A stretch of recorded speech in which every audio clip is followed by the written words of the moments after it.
ખાસ કરીને તમને વાત કરું તો હાલમાં જે પેરિસ ઓલિમ્પિક 2024 ચાલી રહ્યો છે તો એની અંદર ભારતના અસંખ્ય ખેલાડીઓ અસંખ્ય રમતોમાં ભાગ લઈ અને ખૂબ જ સારું પ્રદર્શન કરી રહ્યા છે। જેમ કે હમણાં જ આપણે જોયું કે સરબજત સિંહ છે, એમને પણ આપણા ભારતનું નામ રોશન કર્યું। મનુ ભાકર છે તો મનુ ભાકરે પણ આપણા ભારતનું નામ ત્યાં પેરિસ ઓલિમ્પિકમાં સારું લગાડ્યું અને કાંસ્ય ચંદ્રક હાંસલ કર્યો। તો આવી જ રીતે વિવિધ ખેલાડીઓ પોતાના દેશ માટે ત્યાં વિવિધ રમતોમાં રમી રહ્યા છે અને દેશનું નામ ઉજ્જવળ કરી રહ્યા છે।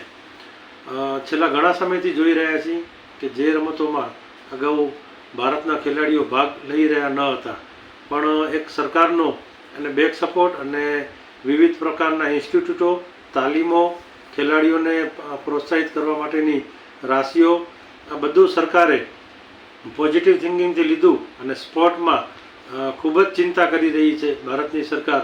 અને આવા ઓલિમ્પિક જેવા ખેલોમાં ભારતના ખેલાડીઓને બહાર મોકલી અને વિશેષ સિદ્ધિઓ મેળવી અને દેશનું નામ અને દુનિયામાં આગળ વધારી રહ્યા છે। હું આપને વાત કરીશ કે છેલ્લા ઘણા સમયથી આપણે ઘણી બધી રમતોમાં ભાગ લઈ અને ઘણા બધા ચંદ્રકો મેળવ્યા છે।